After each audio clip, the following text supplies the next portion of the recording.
Monday, January the 24th. I'm Shane Seeley, and this is the CBC Morning Report. Now, how concerned should local health officials be with Barbados registering a daily average of around 500 new COVID-19 cases per day?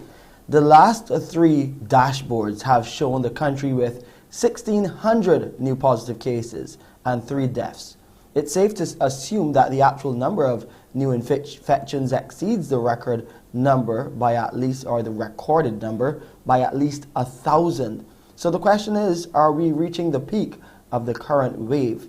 To share her analysis of the current situation is Dr. Hilary Moore, emergency room physician and Morning Report contributor. Good morning, Dr. Moore. Always good to have you on with me on the Morning Report. Hey, good morning. It's always great to be here. Always great to have you, even in the face of all of these cases. 1,600 cases in the last 3 days. I'm figuring the positivity rate has also risen as well. What can you tell us in terms of how Barbados is looking right now with these new surges in COVID-19 cases? So the positivity rate was 28.5% for Saturday. That means that for the people that got tested, more than 1 in every 4 was positive. That's scary. Because when you think about it, remember we had to disband contact tracing governmental wise because of the surging in numbers. So it means that there are people who may have been in contact with these individuals who are positive and don't even know. Which means that we have a lot of people, more than asymptomatic in society, who have been spreading COVID-19. The problem that we're having is you see the new Omicron variant. They're finding that people are getting infected not with the variant twice, but if they had, say, Delta before Alpha, they're now getting Omicron. It's really hard to say whether or not we're reaching the peak or not because the positivity rates keep climbing. It's not just the absolute number because remember, it depends on how much tests can be done per day. So only when we start seeing a significant and sustained decline in that positivity rate and as well as the absolute numbers can we then start thinking about whether or not we've reached our peak or not. The unfortunate thing when it comes to peaks, it's always retrospective. We look back and say, okay, this was our peak because we have to follow the trend of our numbers. However, right now we are still increasing. So I highly doubt we've reached the peak, as well as the fact that with the new variant, remember the old one still exists, people are getting reinfected. It means that where before we were thinking, okay, those that were infected before with the other strains, they're relatively safe, there's still the chance that they can get reinfected again. Also, what is really disturbing is just how we are moving in society as a whole, visitors and locals alike. The lack of mask wearing, the lack of social distancing. You know, I understand the burnout, right? But I think we are setting ourselves up to make this worse. And I think also the misconception that Omicron is less severe is why we're also seeing increasing numbers. Because people say, man, it's just like a little flu, we can be all right. It may be a little flu to you, but it may not be a little flu to somebody else. And I think this lack of respect and regard for each other is also putting us in a really, really bad position because, you know, especially after that post that came up, I made sure I infected myself. I purposely got infected. People are seeing it in that same light and we continue having spread. Also, what is really disconcerting, disheartening, and concerning is the fact that there are some pharmacies that are selling home kits. People are actually doing home kits. They're being positive. No, if you're doing a home kit, you're positive, you stay home for your 10 days, great. But what is happening is that people are not staying home for the 10 days. People are still out and about and doing whatever they want. Never getting formally tested either. That is also the disadvantage of having home kits because it means that they're positives that are not coming forward to have their PCRs and being added to the total that we're having in the country. So I do believe our numbers are way higher. I do believe that we're going to have a lot more spread and it's not going to be all documented. And we are still in for a rough course because people have it in their head that this new variant is so much less severe than the variants that we had before. For you, is there any light at the end of this seemingly long pandemic tunnel? One thing I've seen, which could be considered a positive, is the reduction in the rate of deaths here in Barbados. So The best thing to say is I hold hope. The reality is, and it's not that I am saying this is how it should be, we do need the population to have immunity. As you can see, even the vaccine numbers have declined significantly. People aren't really coming forward to get vaccinated. This is not boosters. We're talking about first and second doses. So we're not getting that sector of our population to get vaccinated. If they get immunity from getting the actual infection, that still will give them some element of protection, but we don't know for how long.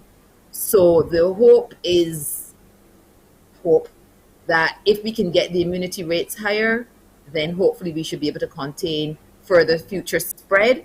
But again, with the rate at which the coronavirus is mutating, there's still that, but that's the hope right now, that, with enough immunity in a society, we'll be able to control and combat the coronavirus, COVID-19 that we have right now. But it still is quite iffy right now, but I do also understand people are just tired of it, so it is really a rock and a hard place. But I would just like to implore everyone, Bajans, tourists, everyone alike, mask, social distance. At least let's try to get some element of sense, because the system cannot deal with the numbers. And even though the number of deaths are decreasing, people keep thinking of deaths. There's still people that are severely ill that require care. They don't necessarily have to die. It's overwhelming to the system that we have. Yes, indeed. So there's always that issue. Dr. Moore, it's always a pleasure having you. As you said, the message, get vaccinated, and of course, follow the COVID-19 protocols. You be safe until next time we talk. Bye. Bye, everyone. Dr. Hilary Moore, emergency room physician, and of course, Morning Report contributor, giving her take on this current fourth wave, which continues to affect and infect Barbados. We'll take a break here and come back with more COVID-19 updates.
Barbados recorded 626 new COVID-19 cases on Saturday, taking the tally to 39,212 cases.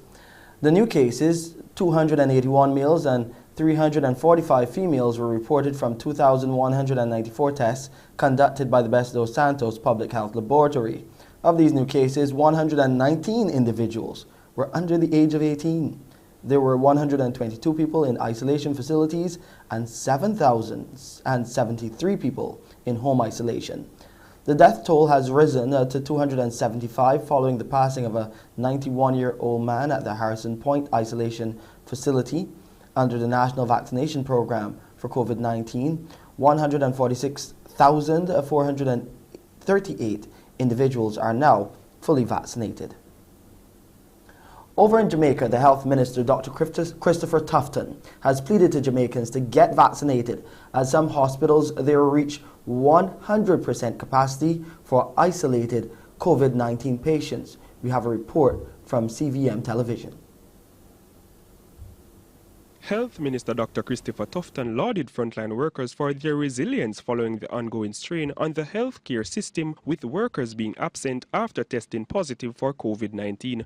The minister says 14 hospitals are in the red alert zone, nearing their COVID-19 isolation capacity. Of this number, 9 hospitals Savannah Lamar, Port Maria, St. Anne's Bay, Mandeville Regional, Maypen, Lioneltown, University Hospital, and Spanish Town hospitals have surpassed their 100% capacity.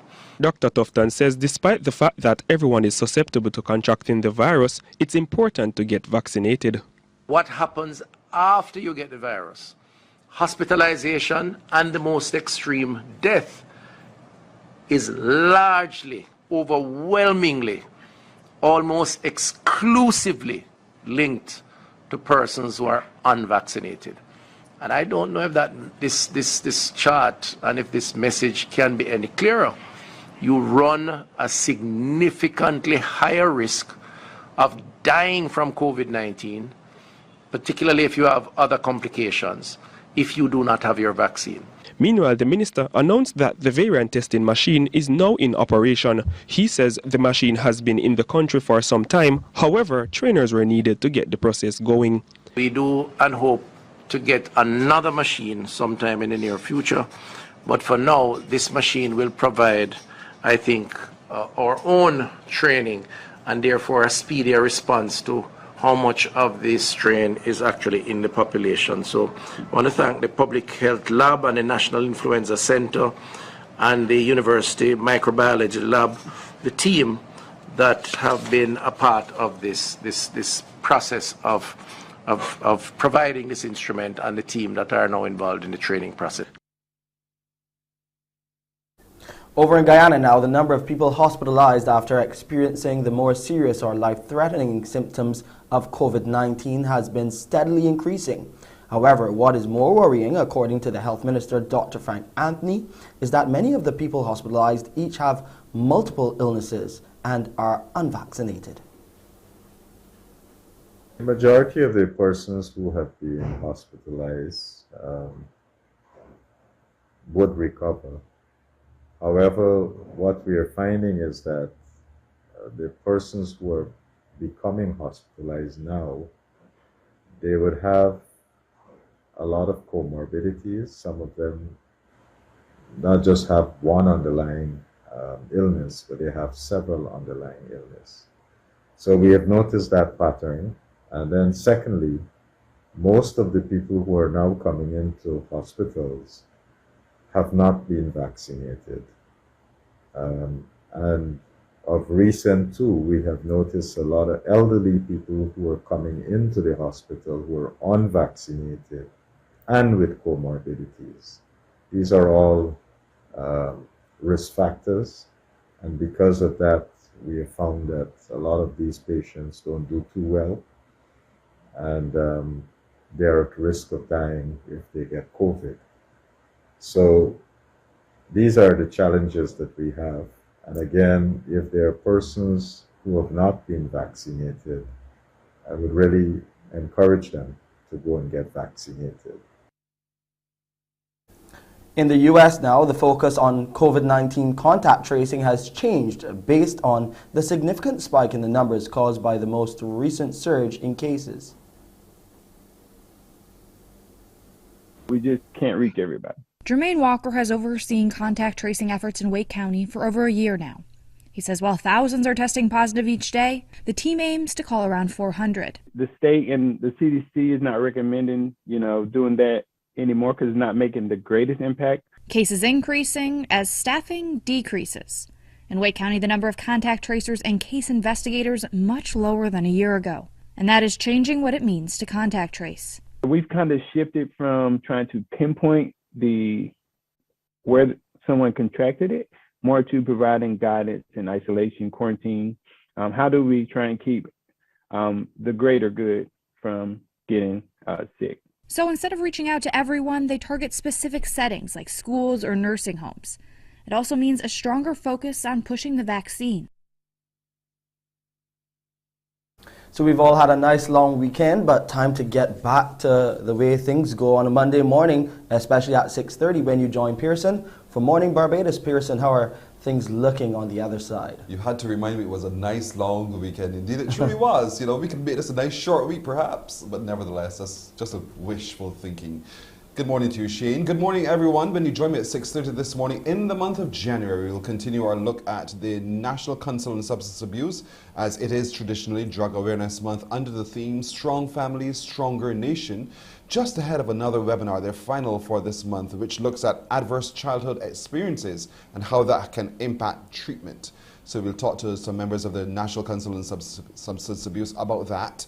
We'll also meet a woman this morning who started her own businesses on limited funding. And because she's seen the bigger picture, she's written a book about it, which should give guidance to a lot of you. And so she comes to share her story in just a little while. But guess what? Jason Holder, the cricketer, will be on the show this morning, so stand by to hear from him. And a whole lot more straight ahead at 6:30. Back to you, Shane. Thank you so much, Pearson. We can't wait to hear what Jason Holder has to say after yesterday's unfortunate one-run loss. Indeed. A close one indeed. We'll take a break here. We have more news coming your way.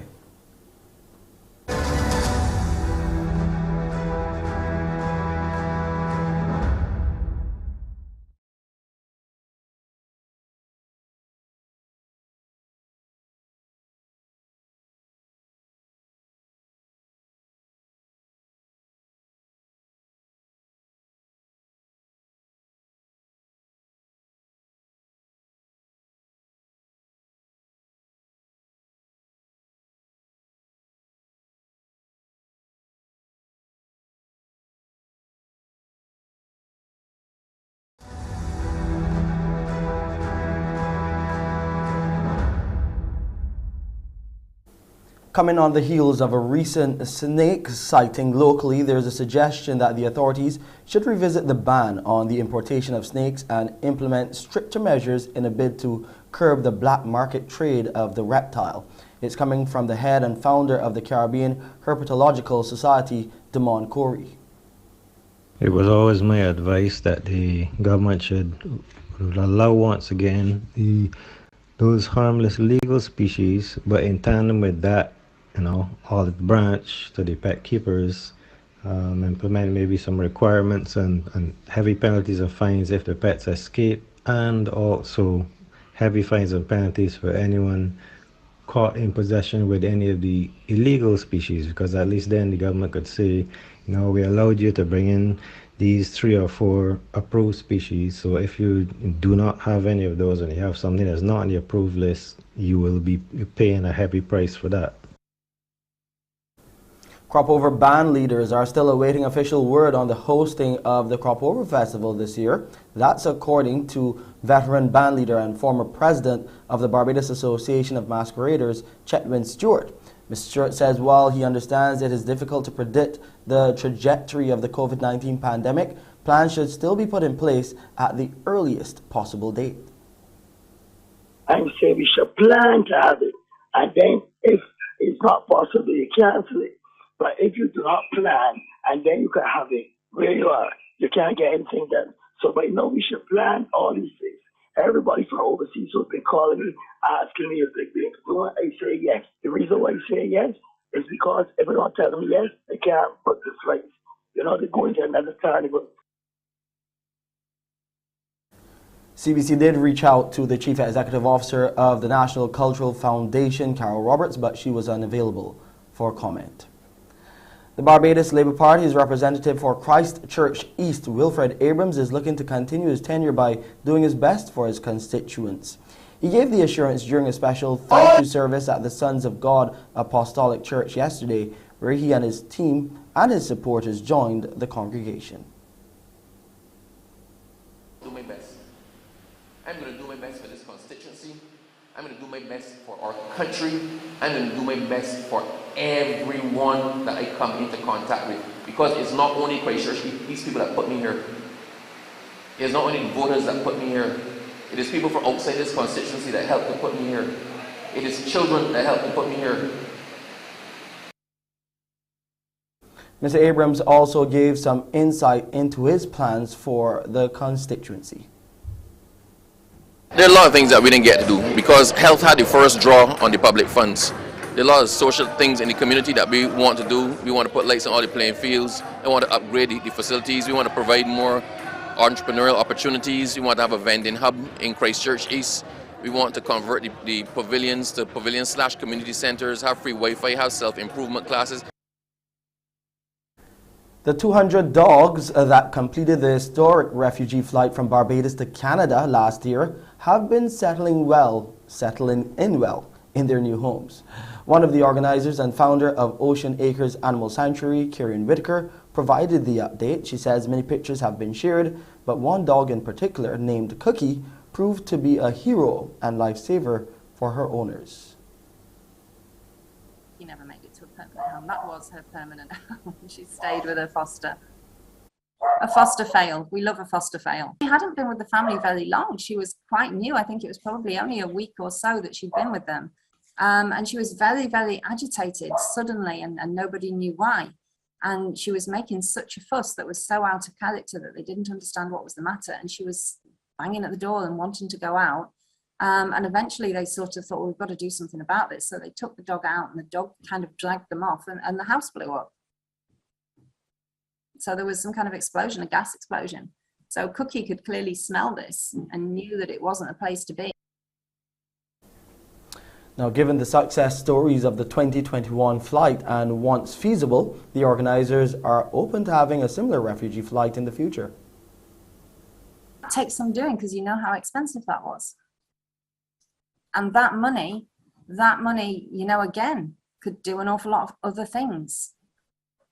So, yeah, we're thinking about it. I don't know if we can pull it off. We will try. We will try. But I mean, that in itself is an organizational, huge thing.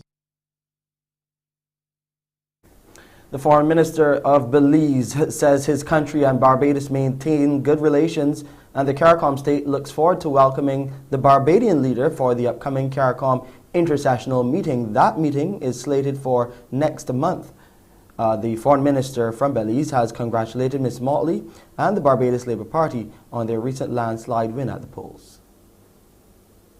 I think once again, Prime Minister Motley showed us that she's a master politician. Anybody who calls an election more than a year and a half before it's due must have and win 30-0, must have a very good feel and touch for the pulse of the people. She has demonstrated that. In Jamaica, the St. Anne police force, the police in St. Anne's in Jamaica are hoping to make another dent in murders there this year. The Senior Superintendent Dwight Powell says law enforcers in the northeast of Jamaica will be going the extra mile to continue with the strategy of increased community-based policing, which contributed to a 21% reduction in murders. In 2021, St. Anne recorded 55 murders compared to 70 in the previous year. Senior Superintendent Powell is pledging to increase partnerships with stakeholders and residents to build the relationship between the police and citizens to find solutions to issues of crime in St. Anne. Internationally, residents in Burkina Faso's capital say gunfire erupted late on Sunday in the same area as the embattled president's home, hours after mutinous soldiers seized control of a military base in the capital. Let's look at what is happening with sports now. The 5-match T20 international series between the Windies and England is now tied at 1 apiece. Last night at Kensington Oval, the Windies lost a heartbreaker, the second match, by just 1 run. The Windies sent in the visitors to bat first, and the visitors, the English, posted 171 for 8 of their 20 overs. Jason Roy top scored with 45. That included 6 fours and 2 sixes. Jason Holder was the best bowler for the Windies yet again, this time claiming 2 for 25. The Windies were losing wickets regularly in their reply, being 98 for 8 of 15.1 overs. But an unbroken 9th wicket partnership of 72 between Akil Hussain, he had 44, that included 3 fours and 4 sixes, and Romario Shepherd, who also made 44 with a 4 and 5 sixes, gave the Windies a chance at victory. They needed 30 off of the final over, but only got 28. The player of the match was Moeen Ali. He took 3 for 24. Let's look at the highlights from the final stages of the game.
As I said, a heartbreaker. Of course, these T20s continue right here in Barbados at Kensington Oval. We will keep you updated here on the Morning Report and in our other newscasts.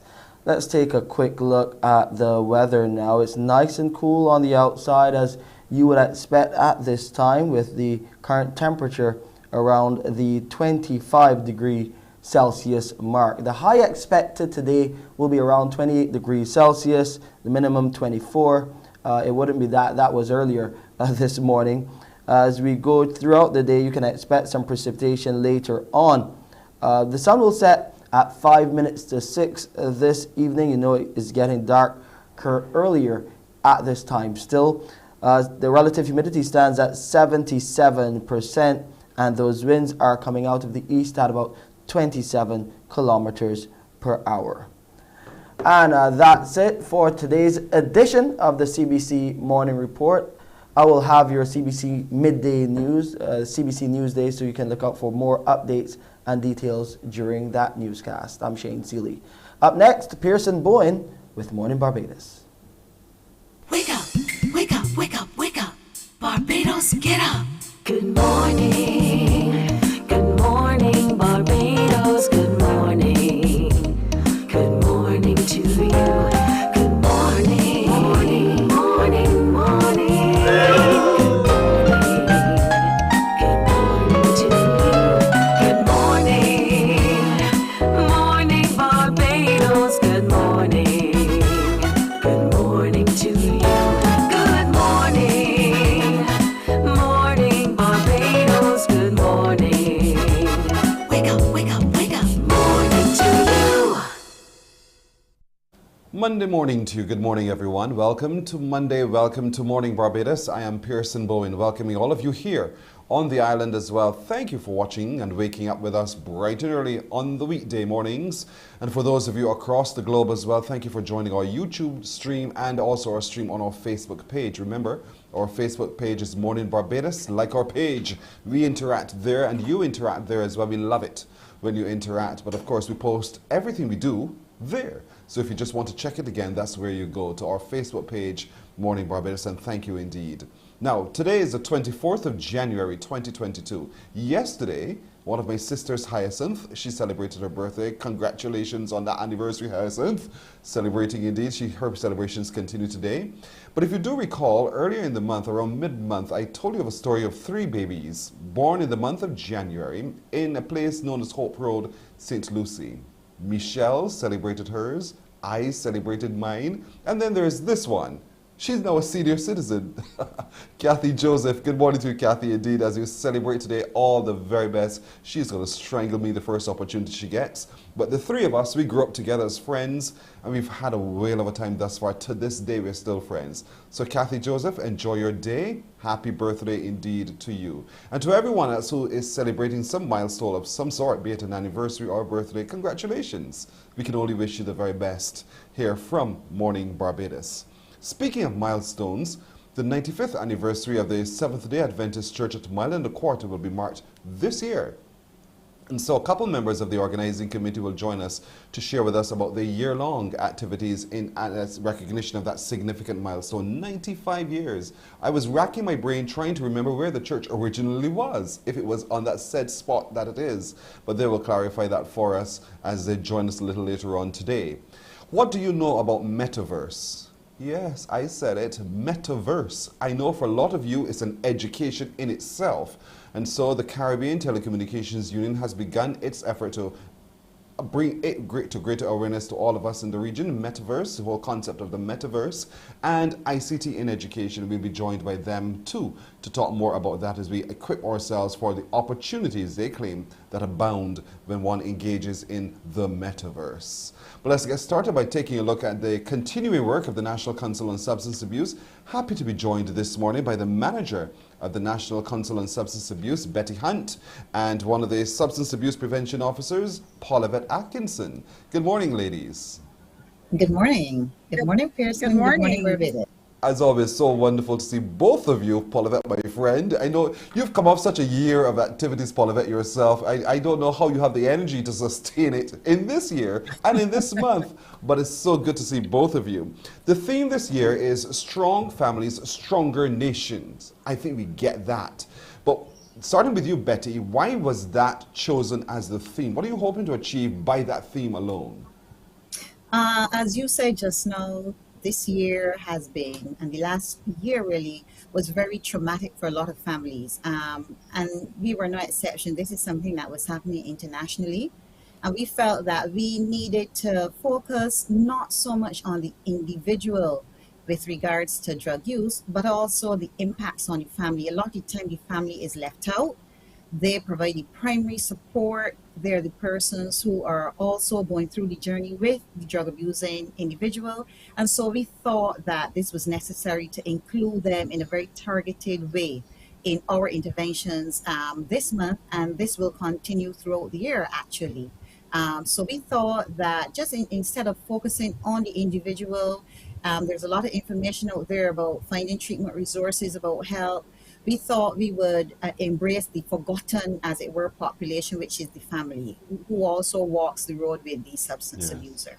Which brings me to the question, what level of incidents do you see presented to you at the National Council on Substance Abuse where the family is really challenged by the abuse of drugs and substances by our young people in particular? It is high, it is growing, and it is concerning because generally it is not the individual. We are finding it is not the individual in a lot of cases who would approach us. It's a family member who is concerned, a family member who doesn't know what to do, a family member who has exhausted resources at their disposal, family members who are perhaps facing a lot of embarrassment trying to negotiate a workspace, space with other family members and so on. And so they reach out to help. Unfortunately, a lot of the times we have to tell them, if the person is an adult, we cannot help that adult. We cannot force that, and you cannot force that person into treatment. But certainly we are here to give you as much support as we can, perhaps refer you to other agencies that may be able to offer other types of support, but to give you as well some tools to help you cope with that family member. Because remember, that family member may be at different points along a continuum, may have just started, may have been using for a while, may have now reached the stage where they're taking things from the house to support a habit and so on. And so it's different impacts on the family. The family may have very young members. They may have other types. The family is made up of different types of persons who need the tools to respond appropriately depending on the age and circumstance. Paulette, you've been in the trenches for quite a while in this effort indeed. And when a family is disrupted, a society is also equally disrupted. Talk to me a little bit about what you've been experiencing over your years and what can we now do as a community to also fix it, the fabric of our society. Thank you, Pearson, and good morning again, Barbados. Certainly being in the community, we recognize where the impact of drugs takes place. And that is why the National Council on Substance Abuse has so many community-oriented programs. It's important to educate about how to feel good without necessarily taking a substance, how to deal with stress. And certainly the last 2 years have shown us that there have been a lot of stressors physically and in the social environment, a lot of disruption. And that is why our life skills education goes hand in hand with our drug education. And it's important to educate from the youngest child to let them understand that, they can feel good about themselves. And when they have feelings that are not so comfortable, how to express those, how to liaise with your parents and your loved ones, your guardians, how to talk, how to discuss things that are troubling you, issues that when you interact with your peers as young people, that it's okay to reach out to adults who you trust and to ask for help and support. And certainly over the years, we have intensified our life skills education alongside our drug education.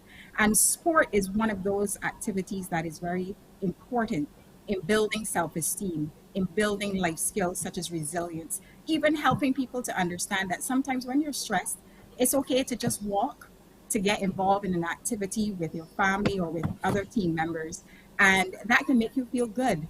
It releases natural endorphins and it helps you to feel good and to better deal with stress, not only in the school environment, but as adults in the home environment, dealing with bills, dealing with other stressors. So, you know, our programs are very culturally relevant, they're age appropriate, and they're open to all because we see this as a service to our nation, promoting healthy, drug free lifestyles. We operate now in Olivet in a different society which says you can't get so close to the other person, you can't interact in the normal ways that we do. So how have the protocols hindered or perhaps helped your ability to intervene at those points where the need is greatest? Well, certainly at NCSA, we're very dynamic. And as our manager always likes to say, we have to be flexible.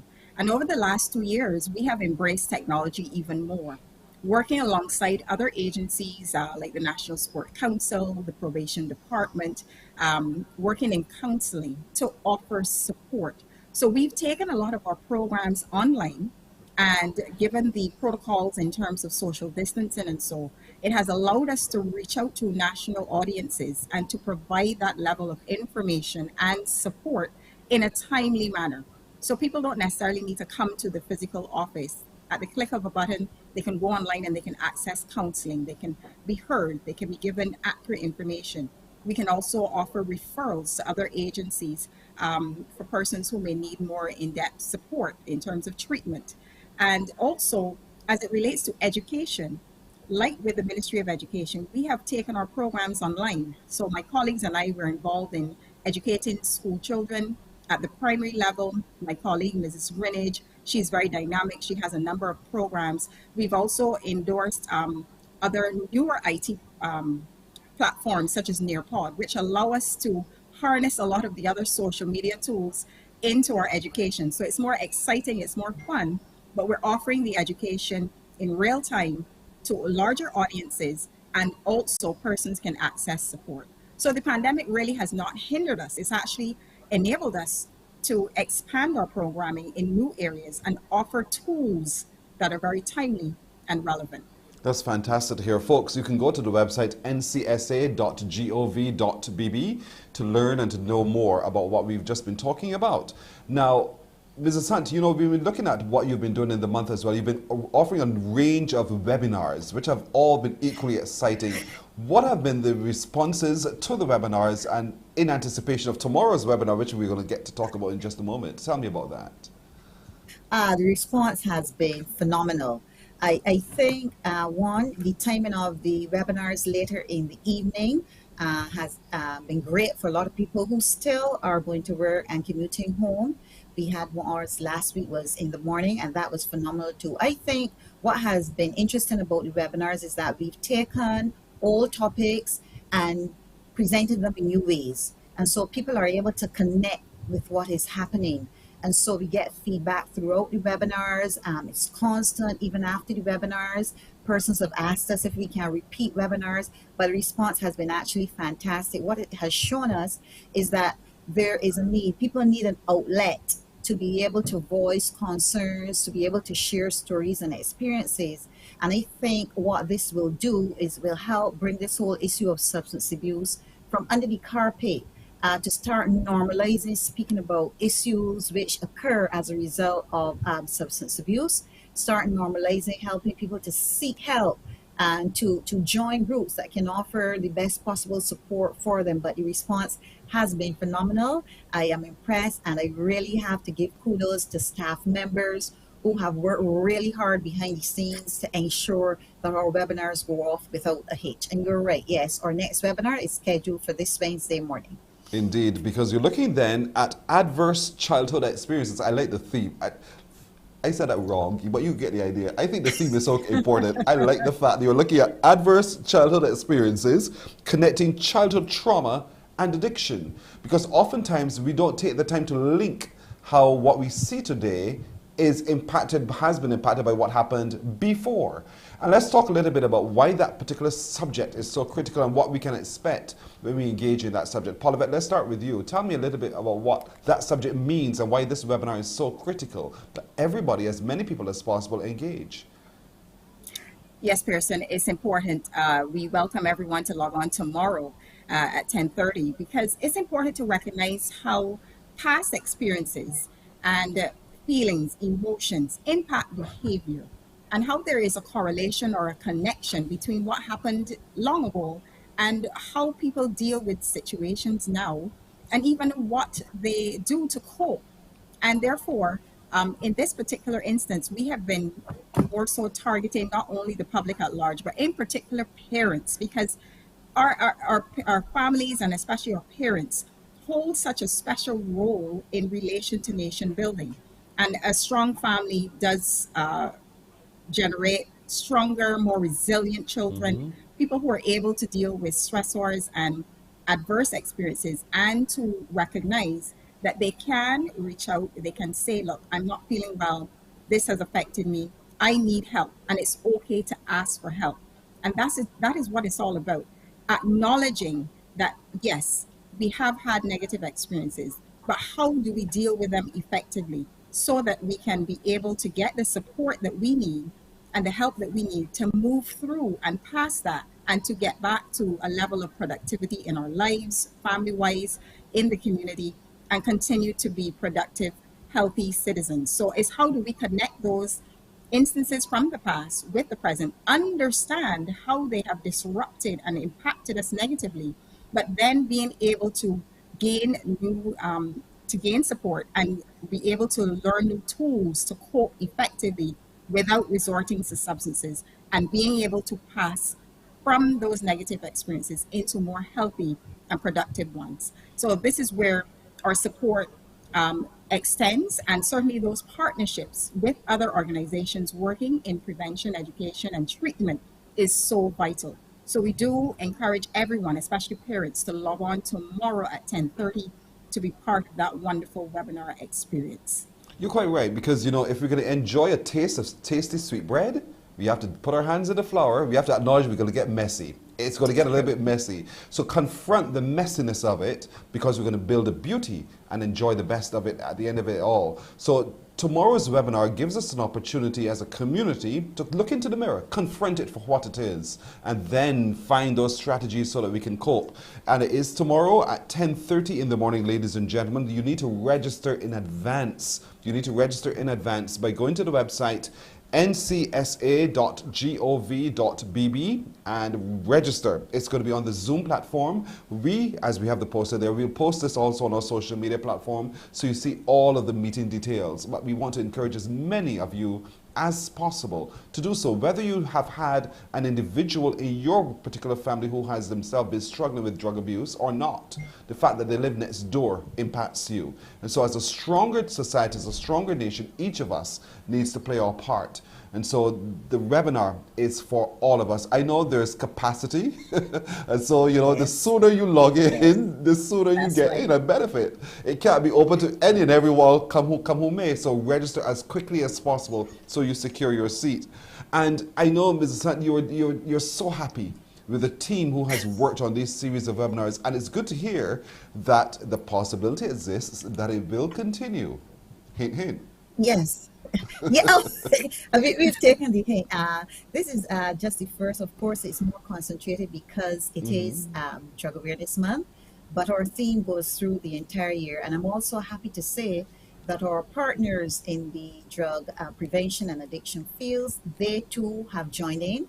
They share our theme for this month, and so we are also getting the support on the other end. So yes, we will be partnering with other persons, as we have done for the previous webinars, to bring people up to date, to use cutting edge research, to give people newer types of education.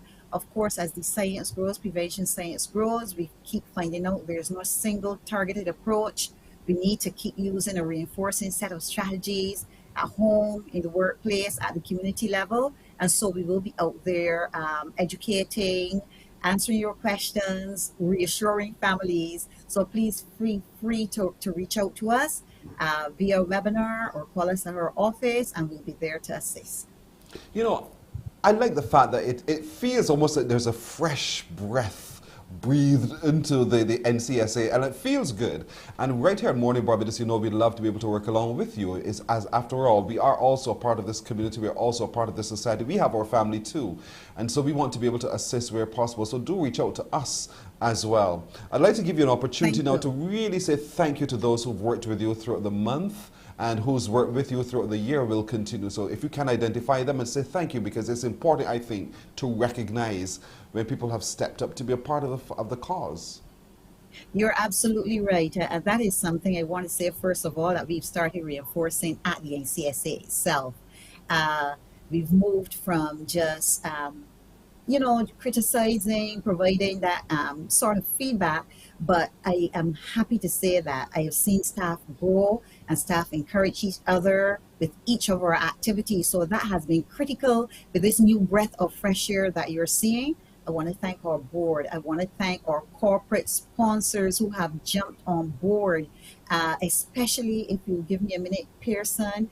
We started at the outset of COVID assisting our families with some food items, some baskets, and we've had tremendous support from some members of the corporate community. Some of them wish to remain anonymous. You know who you are. I wish to thank you so much from the bottom of our hearts. We have been able to support.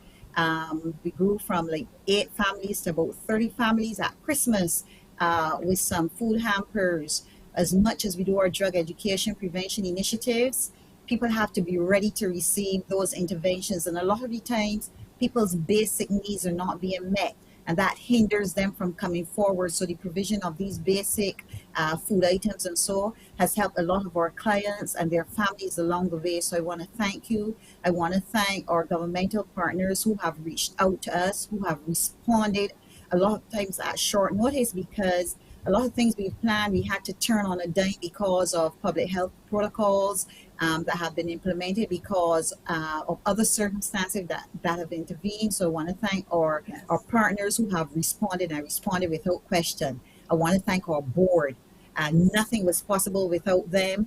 They have supported us all the way. It has been rocky, but I really want to say thank you very much and to encourage our partners. Those of you who have not before, feel free to join us. Please give us a call. You can help in some way. It may not always be a cash donation. It may be sponsorship of a program. It may be the provision of a food item or so. As we go out, we try to do it once a month at the end of every month. So we welcome your support. And finally, I want to thank all of you at the individual level who have gone past your biases, who have gone past your fears, to reach out to us to say, please, I need help. That is the first step. And I want to keep encouraging you. Reach out and we will continue to support you in whatever way we can. So thank you again so much for your support, especially over the last 2 years, the last year, those years which have been very trying. Thank you. Thank you, Pearson, for allowing me this opportunity to do this. I am humbled. I'm humbled today. I'm comforted too. And I want to thank both of you ladies for joining us this morning on Morning Barbados. Paulavette Atkinson and Betty Hunt from the National Council on Substance Abuse. And only the very best. I encourage everyone to be a part of tomorrow's webinar. It is not the final webinar. It is just another webinar under the theme Adverse Childhood Experiences, looking at connecting childhood trauma and addiction. It's online, but you need to register today by going to the website ncsa.gov.bb. Click the link and it takes you through for registration. The sooner you register, the safer you are. You're securing your space. It is a very important webinar. Tomorrow at 10:30 in the morning, find the time, make the space, and the information will be available to you. Thank you so much, ladies. All the very best indeed. And I look forward to hearing more from you throughout the year, okay? Thank you so much for having us. You are very welcome. You're very welcome indeed. Thank you so much. Morning Barbados continues right after this break. Morning, morning, morning. Good morning. Good morning to you.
So it's now 8.5 minutes to go to 7 o'clock. Our next guest has seen the bigger picture, and because she's seen the bigger picture, she has written about it. And so she wants all of us to see the bigger picture as well. Her name is Deborah Simon. She's the author of the book, The Bigger Picture. Deborah, good morning to you.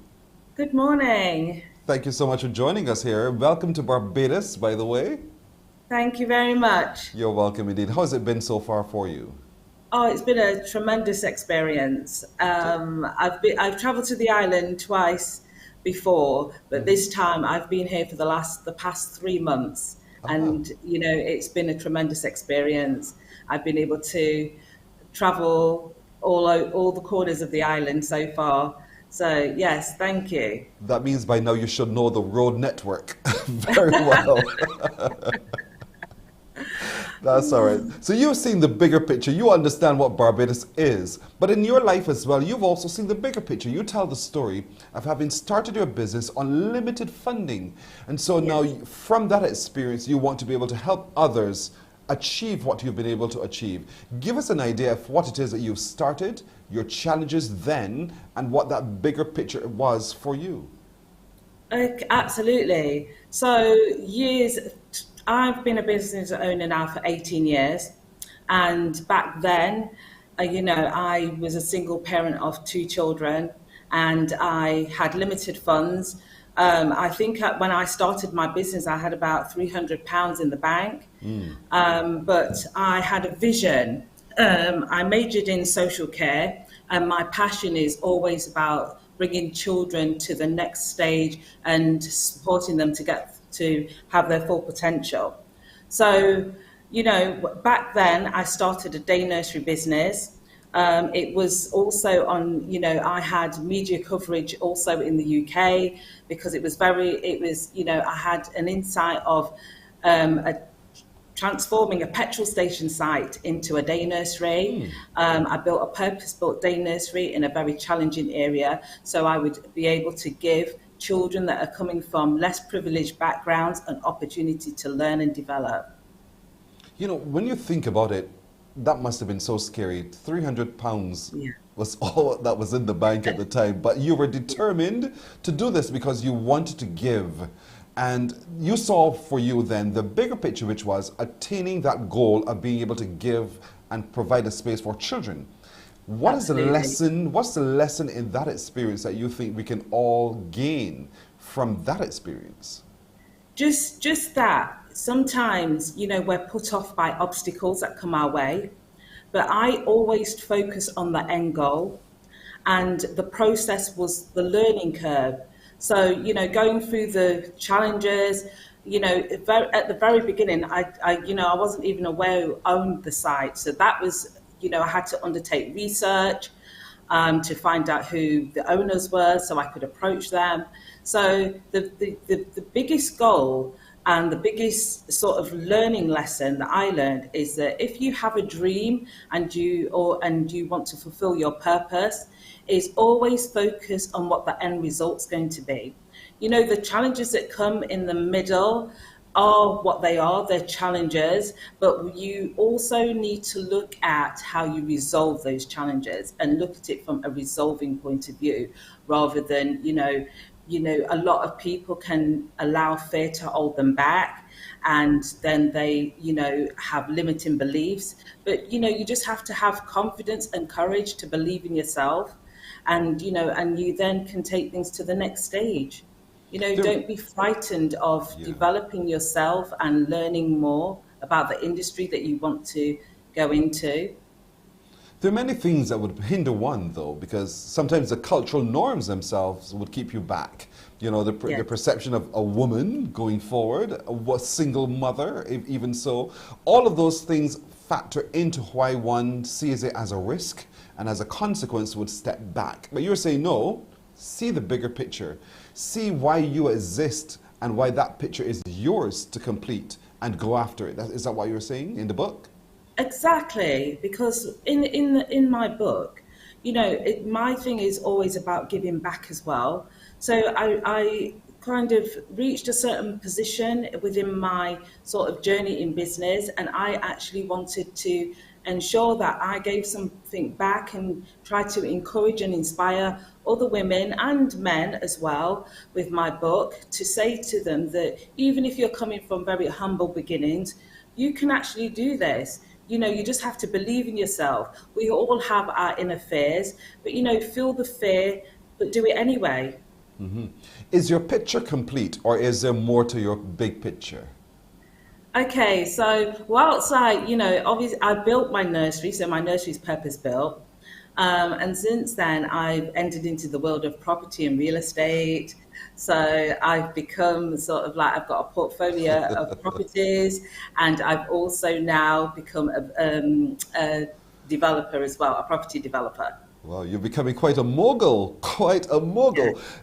Was that a part of the vision you had for yourself and the picture that you saw that you, Deborah, would need to complete? Was it always at the beginning the picture you saw? No, it wasn't. You know, as you progress, you evolve as well. So, you know, as you step out into, you know, into the unknown, you then sort of, you meet people and your network grows, and, you know, you get encouragement from others. And that's part of why I want to kind of share those kind of skills and that kind of inspiration and pass that on to women, especially in the Caribbean, because there's so much hidden talent and skills, and some people just need to be able to realize it, or, you know, have somebody believe in them, and then they can take it forward.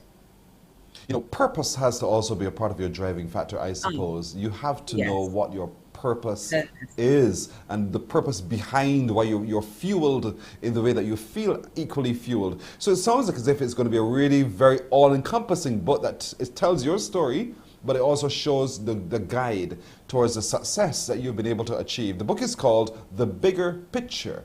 Where is the book available, and how can people get that copy of that book in their hands so they can also have their bigger dream, bigger picture drawn? Okay, so my book is available on Amazon. My book has actually become I'm a best-selling author now.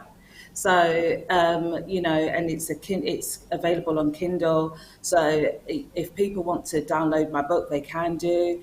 If they want to purchase a copy, they can do.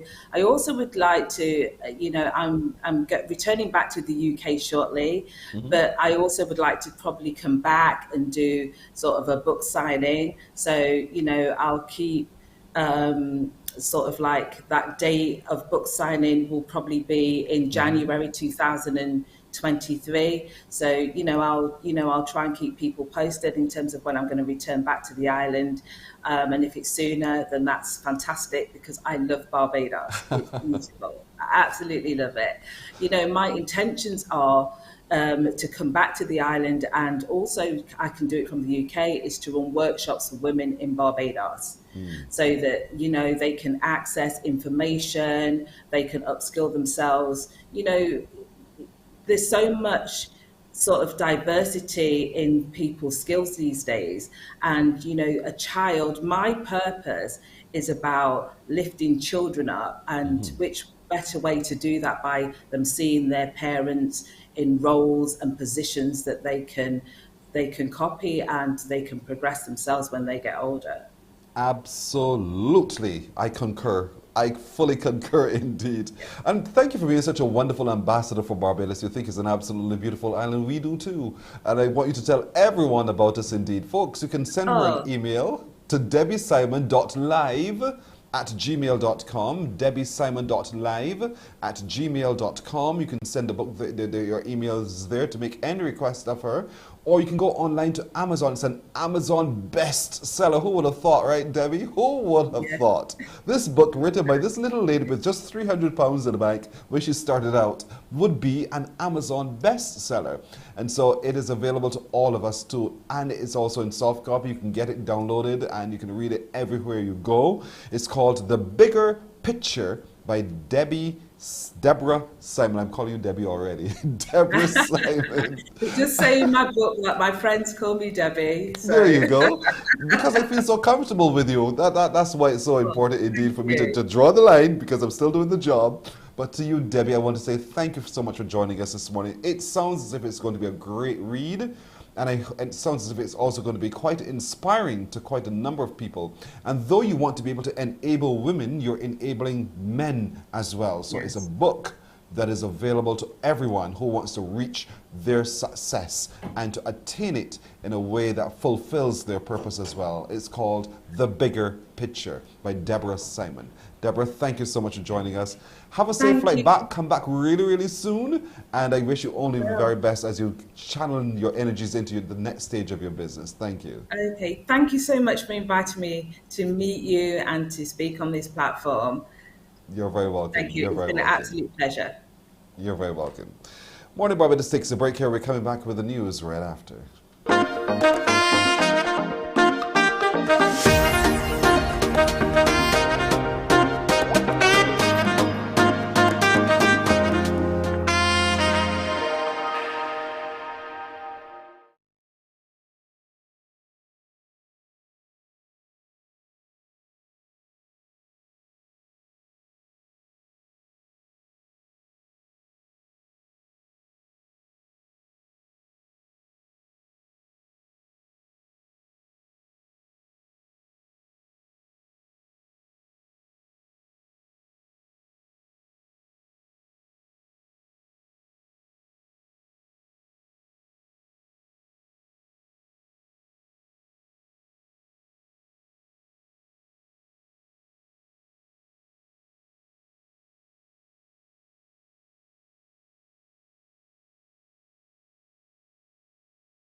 Morning, morning. Good morning. Good morning to you. Here's your headline news for Monday, January the 24th. There's a growing trend where more and more Barbadians are purchasing COVID-19 test kits and testing themselves at home. But emergency room physician Dr. Hilary Moore is telling the Morning Report that she's convinced this is leading to irresponsible behavior by some people, which is in turn giving rise to more and more community spread of the virus. Her comments come as Barbados recorded 1,600 COVID-19 cases in the latest dashboards issued between Thursday and Saturday by the Ministry of Health and Wellness. There are some pharmacies that are selling home kits. People are actually doing home kits. They're being positive. Now, if you're doing a home kit, you're positive, you stay home for your 10 days, great. But what is happening is that people are not staying home for the 10 days. People are still out and about and doing whatever they want. Never getting formally tested either. That is also the disadvantage of having home kits, because it means that they're positives that are not coming forward to have their PCRs and being added to the total that we're having in the country. So I do believe our numbers are way higher. And Dr. Moore says these latest dashboards also point to an increasing positivity rate, which is now around 28%. That means just over 1 in 4 people getting tested has returned a positive result. And according to her, Barbados has not yet reached the peak of the current wave of COVID-19. It's really hard to say whether or not we're reaching the peak or not, because the positivity rates keep climbing. It's not just the absolute number, because remember, it depends on how much tests can be done per day. So only when we start seeing a significant and sustained decline in that positivity rate, and as well as the absolute numbers, can we then start thinking about whether or not we've reached our peak or not. The unfortunate thing when it comes to peaks, it's always retrospective. We look back and say, okay, this was our peak, because we have to follow the trend of our numbers. However, right now we are still increasing. So I highly doubt we've reached the peak, as well as the fact that with the new variant, remember the old one still exists, people are getting reinfected. It means that where before we were thinking, okay, those that were infected before with the other strains, they're relatively safe, there's still the chance that they can get reinfected again.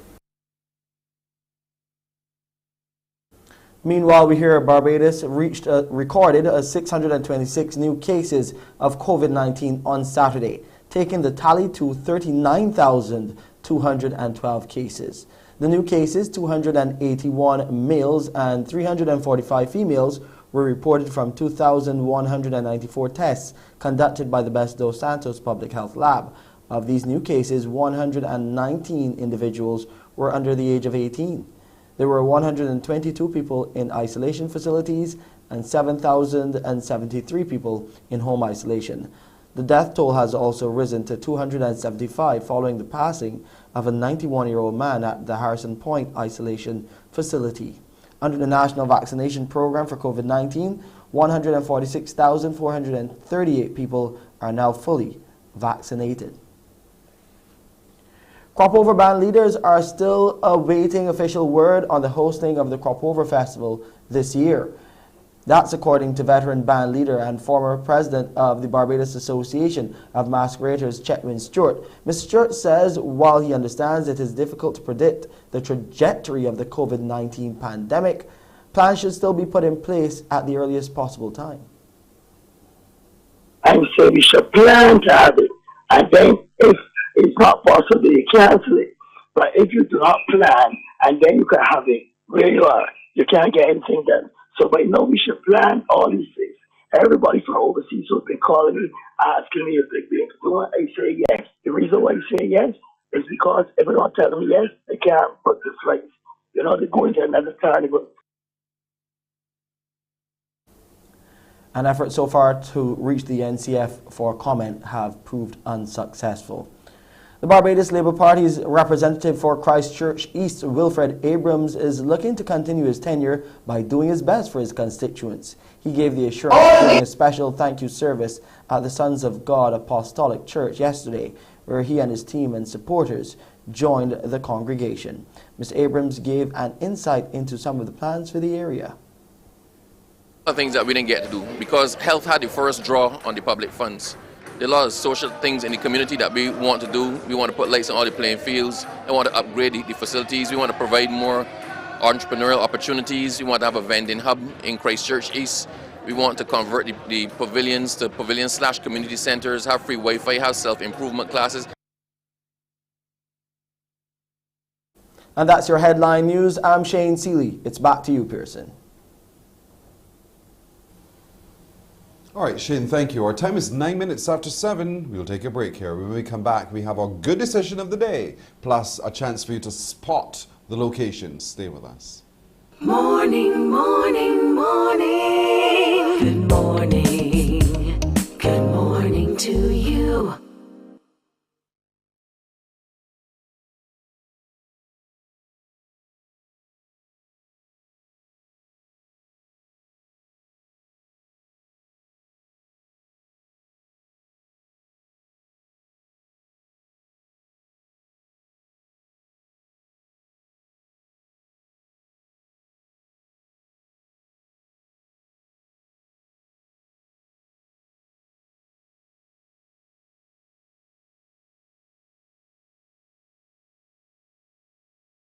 Morning, morning. Good morning.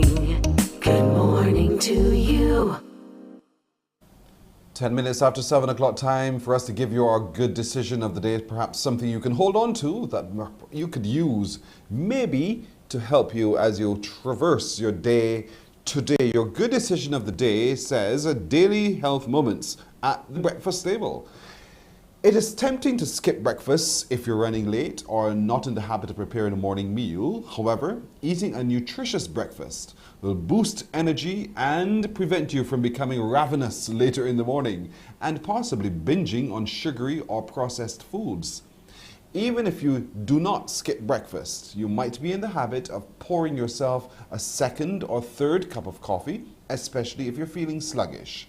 Skip the coffee. Take a brisk walk around the block instead. Even a small amount of activity sets a positive precedent for the day ahead. Even a small amount of activity sets a positive precedent for the day ahead. So get up, get going. Have your breakfast and get going.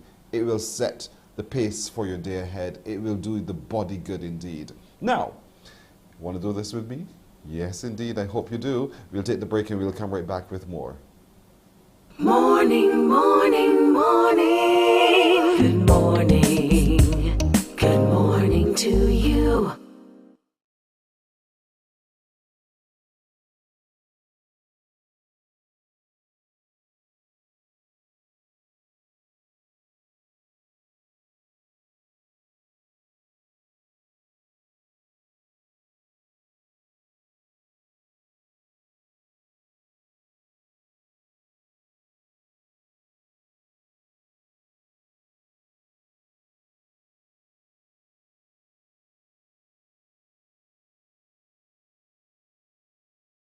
Good morning to you.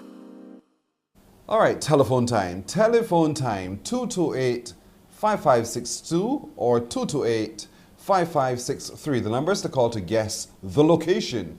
It's a way of us all getting to know this island far better. You heard Deborah earlier. She thinks it's an absolutely beautiful island, as we do too. But do we know every little nook and cranny?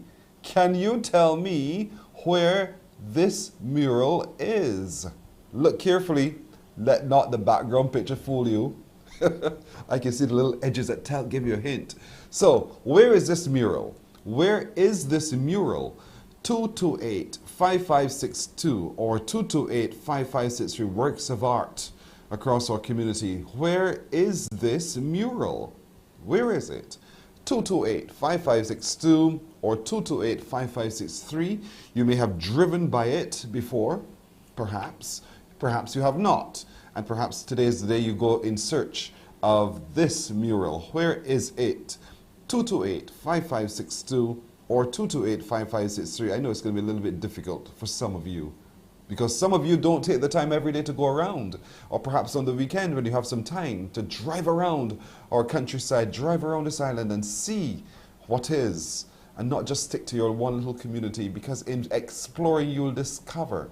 So in your exploration, in your travels, can you tell me where is this mural, please? 228-5562 or 228-5563. Take a good look. Take a good look. You have seen this before. I know some of you have for sure. And for those of you who have, give us a call. Let's see if we can educate everyone, everywhere on this island who's watching today as to where it is. This is a hard one. Is this really, really hard? Is it really, really hard for real? Nobody knows? None of you knows? 228-5562 or 228-5563. Where is this? Look at the house in the corner. Do you recognize that house? Look at the sky. Do you recognize that? That paling looks familiar to you? Good morning, hello. Good morning. Hi, how are you? I'm fine, thank you. And you? Oh, I'm very well, thank you for asking. How was your weekend? It was great. Oh, really? Now you have me all curious. What made your weekend so great? It was restful and peaceful, and that was great. Here's your brother. I'm with you on that completely. When it's the weekend, it's time for us to rest and recreate. So, do you think you know where this mural is? Of course. Parsons really? and Joseph near Andrew's factory. Positive about that? Positive. What makes you so positive about that? Because I pass there and see it all the time. When was the last time you passed there and saw this? Saturday. You live in St. Andrew? Because you think it's in St. Andrew. So where? No, Andrew's factory, St. Joseph. Oh, you live in the area, the parish? No, I live Sorry? in St. George. You live in St. George? Now you see again, you have me all curious. My natural question would be, what are you doing in St. Joseph? I visited You're a not, friend. sorry? I visit a friend. Oh, you visited a friend. I'm sorry. I'm just naturally inquisitive. You must forgive me. But you're absolutely right. You are absolutely right. It's right there at the Andrews Sugar Factory in St. Joseph. Well done. So, were you the driver or were you the passenger in the vehicle? Passenger. That's why you had the time to look around, right? Yes. Thank you for being so observant. Thank you so much for calling this morning and correctly identifying the location of that mural. It is indeed at the Andrews factory there in St. Joseph, part of the installation of the recently concluded installation, really, of murals across the island by the National Cultural Foundation. Several. Take some time to drive around and you'll see the beauty of our craftsmen and our creators and our visual artists. They're all over the place. That's what makes us special as an island. Beautiful, beautiful Barbados. Thank you so much, ma'am. Have a good day indeed. She's absolutely right. We're going to take a break here, and when we come back, we'll meet one of Barbados's best. Stay with us. Morning, morning, morning. Good morning. Good morning to you.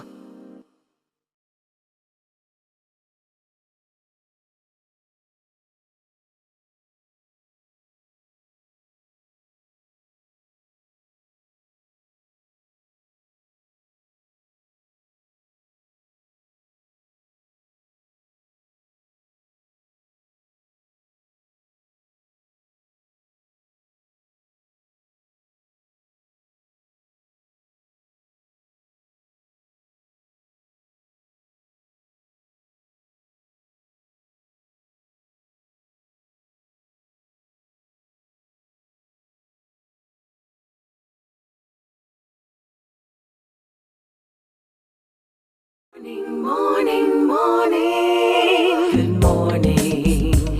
Good morning to you. 18 minutes after 7 o'clock, this next guest, his name is on the lips of people all over the globe.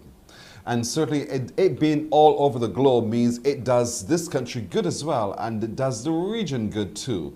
And so this morning, while he is busy on his own tour of duty, we're happy to be joined by Jason Holder, Barbados cricketer and West Indies cricketer as well. Good morning to you, Jason. Good morning, Pearson. How are you doing? I'm well, thank you for asking. How are you doing? No, I'm not too bad myself, man. Jason, you are doing phenomenal work, and on behalf of the thousands of Barbadians here on this rock and the further thousands more outside of here, thank you. Thank you so much for the great work you're doing in cricket and to being recognized for the skill sets that you bring. Thank you so much, Jason. Thanks a lot, man. It feels good being appreciated. Yeah, but how does it feel being a cricketer, though? I mean, you're out there on the field for hours. You're working so hard. Yeah, it's a tough job. You know, it has its pros and its cons as anything else. Yeah, but I thoroughly enjoy it, man. I've been playing it all my life, and I haven't lost the buzz yet to play the game. So it's a positive feeling for me, and you know, hopefully I can go on and fulfill my career. Wow. I mean, are you still in your 20s? Unfortunately not. You know, I celebrated my 30th birthday in November, just gone. So I guess I've crossed over to the darker side now. Congratulations. So it only gets better from here. I'm telling you. Take it from me. It only gets better from here. So here we are now, Jason Holder. You know, there's a series that is on at the moment between yourselves, West Indies, and England. And Jason, I mean, your name is up there at top for the wickets that you've been taking and for the match-winning performances as well. Talk to me about what this series means for West Indians. I think it means a lot, you know. Any series involving us in England is always a big series for us here in the Caribbean. You know, the English fans always tend to frequent the Caribbean and love it. You know, so to be amongst the English, you know, the banter is always good in the crowd. And just the atmosphere at the Oval yesterday, for example, and Saturday was extremely electrifying. So I think it's good to see fans back in the stands as well too. We haven't had that luxury for a while, and you know, let's hope that the COVID numbers come down and we can fight this, keep battling this virus, and you know, get back to normalcy. I think everybody could agree that, you know, we've had too far along a time, you know, in this COVID world. So you know, hopefully people continue to be safe, and we could have some more numbers, because I think we're only at 50% capacity at the moment. This COVID thing you talked about also put some strain on you guys as cricketers, because you have to stay in the bubble, stay in your room, don't move, don't interact. How much of that plays into your mind, and how do you get yourself out of it so that you hit the field and be your best self? Well, personally for me, it's been really tough. You know, I've never been one to be confined into a room. And, you know, just battling that aspect of it was extremely difficult for me. Last year, probably spent maybe a month in Barbados, you know, which is rare for me. You know, I've been able to, I know I've been traveling a lot and playing, but, you know, I've been always able to stop in here and there, you know, for maybe a 2-day, 3-day, just to refresh, put down stuff, you know, repack and go again. But with COVID, I haven't had that luxury with the quarantine situations. And, you know, it's been really, really tough. So I practically went from bubble to bubble, tour to tour. Now we're here in Barbados, and we've had a bit more freedom, so now we're allowed to go and eat food and dine at outdoor restaurants, you know, which has been an added plus for me personally. You know, sometimes just to change the scenery does a lot. So being able to go out and dine, you know, has been an added plus for me. I guess the performances will probably speak for that, you know. So hopefully again we could just find ways to get back to normalcy, and I really appreciate the ECB, the West Indies Cricket Board, for really coming together and trying to make things happen a little bit more normal, you know, than as previous. Standing on the grass, the turf at the historic Kensington Oval, knowing that there are people from this island in the crowd watching you, what does it feel? What does it do to Jason Holder?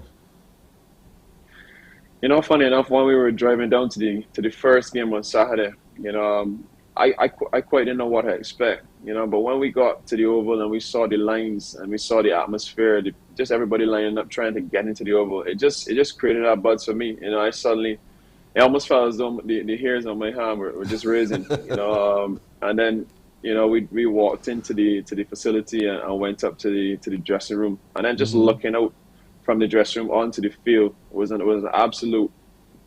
I guess it was a real feeling, to be honest. Yes. It's just great to see the party stands filled, just seeing the 3Ws, the old the Ganesha handstand. It was just great to see all that, man. And then to hear the crowds buzzing, the English singing, the West Indian people going back at the English, it's something that we really, really missed as cricketers. So, I mean, we had no choice but to put on a really good show. And I think the guys have really shown a lot more fight, so far in this series. And for us, that's one of the main things that we're focusing on, just to take games deeper, to be a lot more competitive, staying in the game a lot longer, and although we lost the game last night, I just felt it was a plus for us morally, knowing that we could come back from a tough position, stretch the game as far as we did, and almost come within grasp of winning it. So I think a lot of credit must be given to Romario Shepherd and Aki Hussain for the way they played, giving everybody in the Caribbean a lot more hope and that this team has a lot more fight in it. Characterize this English team for us, if you can, what you see in its lineup and what we can expect as a response from the West Indies. I think this English lineup is packed with a lot of firepower. If you look at their opening batsmen, Jason Roy's been around the scene for a long time. I know him personally. We've played together in the IPL, as to a few of the other guys in their squad. They've got a lot of experience of playing T20 cricket around the world, and for the last maybe 3, 4, 5 years, English cricket has been very strong, particularly in white ball format. So I think we could really expect a tough challenge from them as always. Any series we play against England is always highly competitive, and we really look forward to a series like this. I think this is arguably our best series in the calendar year, and we as West Indians, we really feel as though when we put on a show against England, it's watched and viewed by everyone in the world. So this is always talked up to us as a really big series. Now, there are 5 T20s, and then you head into some tests as well. Which team do you think is best prepared, the T20 or the test team? Well, we actually head from here in Barbados and we go to India. We play India in 3 one-days and 3 T20s before coming back to the Caribbean and play England in 3 test matches. But I think we're now preparing to play our first-class season. We haven't had first-class season cricket in the region for I think 2 years now because of COVID. So each and every first-class cricketer is really looking forward to an opportunity to play some cricket. And I think that's what we've been missing. We just haven't had the exploits to play cricket due to COVID. And it has, I think it has hampered us on the field. So having first-class cricket to prepare us now for this test series against England, I think will put us in really good stead. It's hard to say which team is more prepared than the other, but I just know that the more cricket we play as individuals, the more confidence we build, the more things we get to work out on the field. The more game scenarios and game sense practice we get put into play. And I think that goes a very, very long way. So I'm hoping that with the start of this year's first class competition, that could put guys in a better better mind frame and physical shape going into the test series against England, which will be a very, very big series for us. I wanted Jason to look down the line of West Indies on this particular team now at the moment, and while there's a lot of focus on you, you've borne a lot of pressure over the years. You have played a role of a captain as well, so you know the skill sets that you're dealing with. Who are some of these people, other people on the West Indies team who have such potential that we need not overlook, that you believe need to have greater attention? Well, I think the two that gave us a really big chance last night have to be mentioned. Romario Shepherd, for me, is one of the most improved cricketers in the region. And I think he's done tremendously well for himself, and I think what has helped him too is the opportunity for him to go around the world and play cricket. I think he's played in Bangladesh, he's played in Pakistan as well. Quite a few of the boys have gone over there. And that has just given him that experience. Aki Hussain has been around as well, playing T10 cricket, CPL cricket. He's been in IPL as well. So those two for me really stand out at present. There's a lot of talk of Fabian Allen as well for his striking ability and his electrifying self in the field.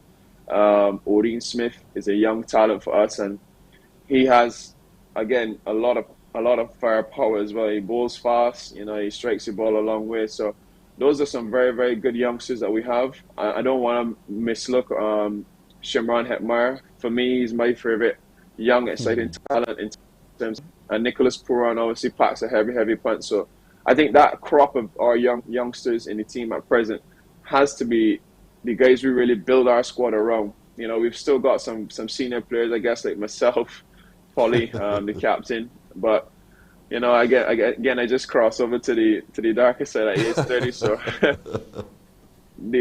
I'm now seen as one of the older guys in the room. But yeah, still relatively young in the context of cricket. You know, there's a love-hate almost relationship between the West Indies and the West Indians. You know, and so because we hurt every time there's a loss, we hurt, and we want you guys to do so much better every single time. What inspiration can you leave with our West Indian viewers today who are going to be rooting for everything you guys bring to the field every day? What can you say to us so that we feel inspired and we want to support you every time? Well, firstly, what I'll say is that we hurt too as players. We do not go there to fail. You know, everybody wants to succeed, but I mean, there's a long route to success, and our main problem in the Caribbean is consistency, as we all know. And we've made a lot of mistakes, and it has really cost us a lot of games. And I think the one thing that we as individuals need to hone in on is just the learning. You know, it's one thing to make mistakes because we're human, but if we're not learning from the mistakes, I guess that's where the frustration comes. And particularly for me personally, I felt really, I think I was at the worst of my career, you know, losing the series early in the year to Ireland. And it's not just losing the series again, is the manner in which we lost it. You know, and I felt as though I let down the team personally with my personal performances, as I felt I could have been a lot better. But for me, along with a lot of other guys, we're actually working on things on the job. You know, not to make any excuses. I just feel as though I'm at the point in my career where I need to do things to carry it to the next level. I think I've got so much more left in me, and I think there are certain things I need to do in order to put that right. And it's hard trying to work and implement things into a game scenario when you haven't had time to really go through like a practice setting or even try them or experiment with them at a lower level. You know, I just haven't had that with the magnitude of cricket I've played, you know, in the last couple of months. All I could do is to urge the public to be patient. You know, I personally would churn in and support the captain on our infrastructure and our structures in the region to develop and hone in on the talent that we have. You know, we don't want to keep losing the talent. We've lost quite a bit to England, but hopefully we can put some really strong systems in place to continue to develop our players. I think that is crucial, and we really need to make sure that the talent that we have, that we make use of it. You know, I saw the under-19 team play recently in the World Cup, and I think they're at that age, yes, that they can make the mistakes that they've made. But again, if they don't learn from them as quickly as possible, and if we don't have people around them to help them learn from the mistakes, then I don't think we'll be going anywhere in terms of our development. So I think it's a holistic thing. Every individual, every stakeholder in West Indies cricket has a big part to play. And we all need to come together to make this package more viable and make this package more attractive. Jason, just the sight of your face, the sound of your voice, the name alone has our social media abuzz. People are sending all sorts of wonderful comments to you, and we really want to thank them. We want to thank you too. Now, at this 5-match series, 2 games are down. Call the series for me if you can. I give West Indies a win 3-2. Again, England is a very big side. They've done well in T20 cricket and white ball cricket over the last few years, but I think we've shown them that we can push them. You know, and although we lost the game last night, I think they'll fare us because we packed so much power in the back half, and they seem to struggle a little bit bowling to us in the back half. So I think if we just set up the game a little bit better up front, you know, we give ourselves a really, really good chance. Indeed. Jason Holder. Folks, the action is at Kensington Oval. I mean, all of the drama is at Kensington Oval. I didn't get a chance to see it or hear it, but I saw the reaction on social media when people were really on the edge. And even though we lost by that one single run, they were still celebrating with the West Indies, and that's what we love, the drama that we love in the cricket game as well. I want to thank you so much, Jason, for joining us again this morning. I'll end where I started by thanking you once again for your contribution to the game. Even at 30 years old, you have made such a significant difference to West Indies cricket and to cricket as a Barbadian as well, and we thank you humbly from all of our hearts here. Thank you. Thank you so much, Pearson. You're very welcome. Jason Holler, cricketer extraordinaire, Barbadian and West Indian cricketer as well. Great work that they're doing, and certainly we'll continue to monitor this season, and we'll monitor this tournament that's on, because as Jason called it, West Indies, in his opinion, should win 3-2. Let's do our thing by supporting our team. We're coming right back with more after this break. Morning, morning, morning. Good morning. Good morning to you.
Morning, morning, morning. Good morning. Good morning to you. 25 minutes now to go to 8 o'clock. This next set of guests represent the Seventh-day Adventist Church at Mile and a Quarter. A number of you would now know that it exists simply because it's been playing a significant role in the rollout of vaccinations. And so we're happy to be joined this morning by Sandra Seeley, who is the chairperson of the Communications Committee and a member of the Mile and a Quarter Seventh-day Adventist Church, and Lynbrook Cumberbatch, who is the chairperson of the 95th Anniversary Organizing Committee. Good morning, both of you. Good morning, Pearson. Firstly, congratulations on the milestone. You know, earlier in the show, I said, you know, I do know where the church is, but you've not. Have you always been there in that corner? Who's going to tell me? No, we've not. Okay. We've not. Where were you before? We had quite a journey before going to the current location. Many years ago, when the church was first established, we were in a little house opposite, just there by Old Tonali, you know, going toward Ashton Hall. Right. And then we moved to another location where we built our old, what we call our old church, which is still standing there in Mile and a Quarter. That church has been there for many, many years. It's actually more or less a treasure in the community. And then from there, we moved to our current location, which is at Hopeland in St. Peter, just on more or less pretty close to the border of St. Lucie. And it's important to track that trajectory simply because oftentimes people see a building and they figure, oh, well, that's it. And when you say that you're celebrating your 95th anniversary, they look at the building and think, but it's so new. How could you be 95? But you have always played a significant role within your community. Let's talk a little bit about some of the things that you think, and I'll start with you, Sandra, some of the things that you think the church, the Seventh-day Adventist Church at Mile and a Quarter, has been able to impact in its community.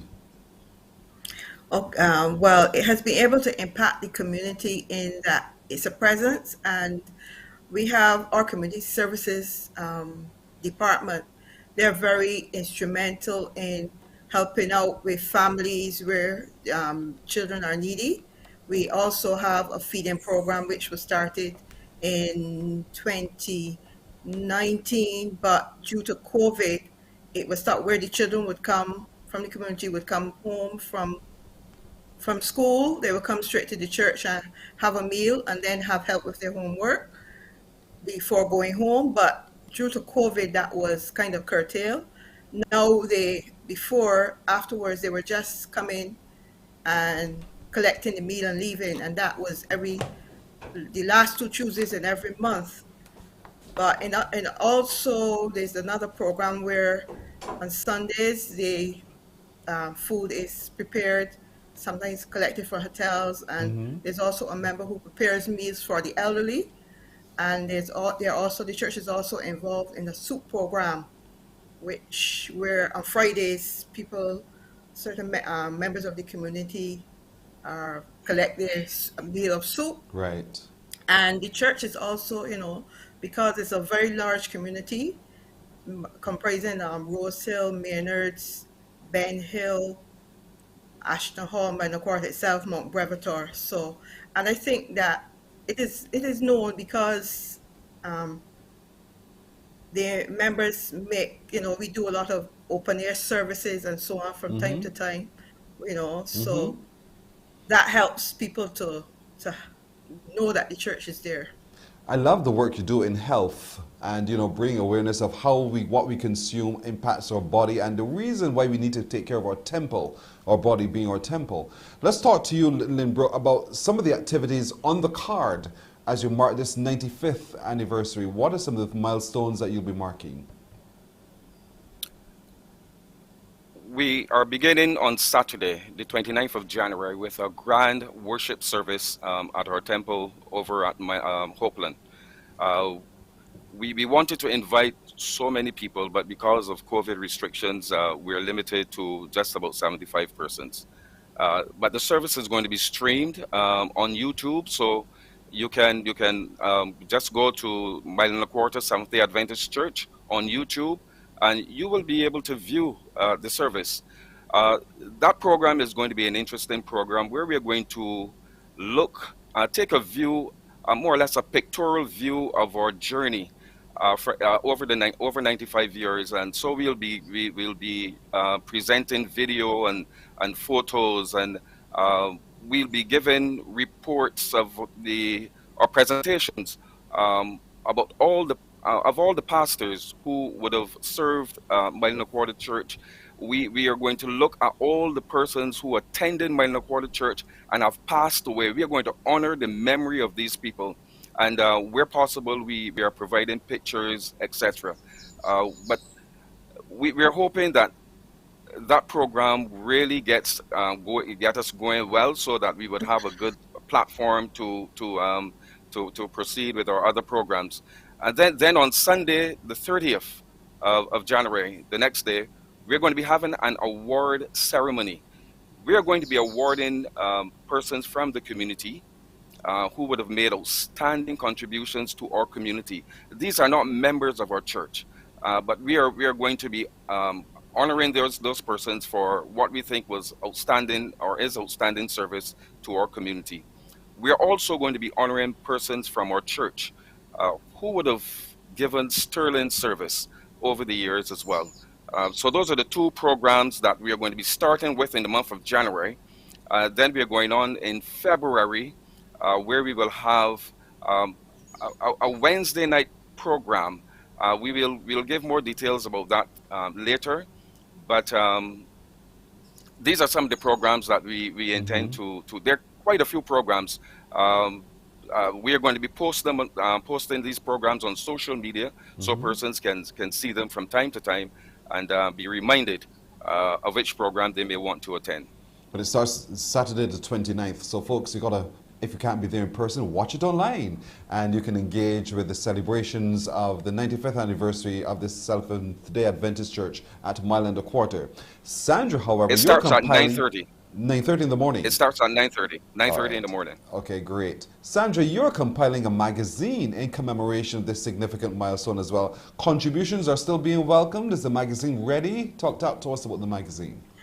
Yes, contributions are still being welcome. Actually, we have more photographs than articles, but the articles are coming. But we're using a lot of photographs from down memory lane, back in time, family pictures, because there are lots of activities like the pathfinders and so on. Right. We also want to do something on like families and people past and present, how they've grown, how Mm-hmm. they've matured from from young children to adults now, and it should be fun. You got that right. It should be fun remembering a lot of those moments and times. So a lot of it, I suspect, then when you're putting the magazine together, will require a little bit of oral recollection. So people talk to you, then you write it down, and you produce it in the magazine. Is that how it's going, or are you asking for people to submit articles? What do you want? We asking for people to submit articles, but I have one or two members who are going to interview some of the older people, because some of the older people will not be into writing. Yep. So we have people who will interview them, and then they would put it down. Sometimes it could be a Q&A or just Mm-hmm. a full feature. Mm-hmm. So for any member or anyone in the community who wants to say, hey, Sandra, I have some memories of, I've written this or that, maybe it was a poem of some sort that someone else recited, how did they contact you so they can get their memories into the magazine? Well, they can contact me at my email address, Sandra Seeley, Sealey 313 at gmail.com. That's my personal email. I can't quite remember the church's email, but I'm sure it's on the website. It will be Right. on the Facebook page and Mm-hmm. on, yeah. Well, then that brings me to you, Limbrook. Tell us the website and where we can find you on social media so that folks can engage not just in the service that's coming up, but in all of the other activities that would make up the calendar of activities. Okay, we are going to reactivate our website in short time so that Mm-hmm. persons can access this information. We had a website before. It is no longer up and running at this No, point, it's up. but that is something that we will do in a short time. Um, but in the meanwhile, we will be posting stuff on Instagram. We have an Instagram page, Mm-hmm. Mile and a Quarter SDA. You can go there and you will see some of our Right. you will see our itinerary and things that we plan to do for this celebration. Well, this sounds really good. I really want to commend the church there in the corner. It is now the Seventh-day Adventist Church, playing such a significant role now in the role of vaccination and so forth, but has always been a part of the community, lending its assistance not just to provide comfort and care, but also to provide guidance and light. Because as people search for guidance, that's where they turn to the church, and they turn to you at the Seventh-day Adventist Church there at Mile and a Quarter. Huge chapel, lovely area as well, well ventilated. Been there myself, so I know what it provides. And as they mark their 95th anniversary, really want to encourage as many of you as possible to get online and to see the service for those of you who cannot be there in person on the 29th. And again, on the 30th, there's another activity. But follow on the Instagram page so you see what is happening and be a part of what is happening as they recognize those in their community who've been a part of that journey over the 95 years as well. And as Sandra Seeley says, if you have any memories, pictures, whatever, of the church there at Mile and a Quarter over those 95 years, you can send it to her by email. Sandra Seeley, SANDRA SEALEY 313 at gmail.com, and Sandra will be happy to engage that in the magazine as well. Thank you, both of you. All the very best. God's blessings on this celebration, the 95th anniversary, and I can only wish you, as God will, much success. Thank you. Thank you. Thank you too, Pearson. You're very welcome. Very welcome indeed. Sandra Seeley and Limbrook Cumberbatch of the Mile and a Quarter Seventh-day Adventist Church marking their 95th anniversary this year. Remember, the activities start with a very special service on the 29th, and it continues thereafter. Go onto their Instagram page, Mile and a Quarter SDA on Instagram, and you can see all that they have planned. We're coming back with more on Morning Barbados. Morning, morning, morning. Good morning. Good morning to you.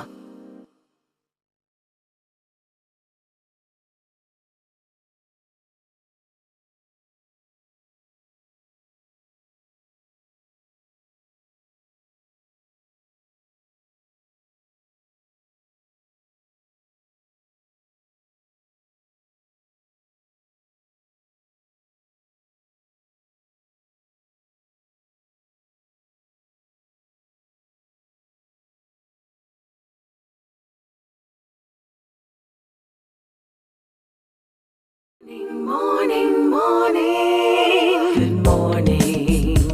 Good morning to you. So 12 minutes now to go to 8 o'clock. We introduced you to him when he assumed his position as Secretary General of the Caribbean Telecommunications Union, and we want to continue engaging with him as we journey this road together. His name is Rodney Taylor. He's a Barbadian. Good morning to you, Rodney. Good morning, Pearson. Good to see you again. Good to see you again as well. Even using our technology, this is fantastic indeed. Which means you're doing very well there in the Telecommunications Union in making access via this pathway available and affordable across the region as well. Definitely, that is our core mandate, and we've been pushing really hard to get our CARICOM countries, Caribbean member states, on board, and to build out world-class infrastructure, to have the skills necessary to be active and participate in this new digital paradigm. Part of that paradigm shifted when we had the pandemic as well, as it relates to education. And so let's look at how technology has played its role in education. What else can we do so that we are able to deliver education more affordably to our children across the region? Very good question. And in fact, that's why we're having a forum this week, Wednesday and Thursday, on ICT and education, because of course education has shifted online, and I don't think it will ever return to the traditional classroom and chalk and talk. Our children, I have a son who's 13, and he is, every day logs in. It's a different way of learning, it's a different way of teaching, and we have to ensure that our teachers have the skills to be able to teach in this new environment. In fact, for the conference that we have on Wednesday and Thursday, you can get more information on our website, ctu.int. And we are doing it in partnership with UNESCO and with the International Telecommunication Union, because it's not just skills, but also the technology. Our students have the access, the internet access? Do they have the devices to be able to connect? And that is a big challenge, in particular for those persons who are not able to afford the connectivity or the devices. And that's one of the issues we'll be addressing in our conference. And that's quite true. The affordability of the device or the access is quite a part of it. But sometimes teachers across the region are challenged to know what other software would be available so that they deliver the education that students would require. Is this also going to be a part of the discussion on this coming Wednesday, Thursday? Yes, we will be looking at things like Google Classroom. There are a number of other platforms out there as well. But many of our member states have been using the Google Classroom platform. Microsoft also has platforms. There are other platforms that have been developed through indigenous talent. But what is critical also is the content. What are children accessing when they go on? Is there content that is relevant to the region? Do they see people that look and sound like us when they access the educational content? Because it's not just a teacher. In some cases, they may send videos or online, of course, online materials that they can read and follow. So we have to ensure that we're also generating content that is interesting, that keeps our children engaged. When we talk about making global citizens of our people, we're talking about finding parity.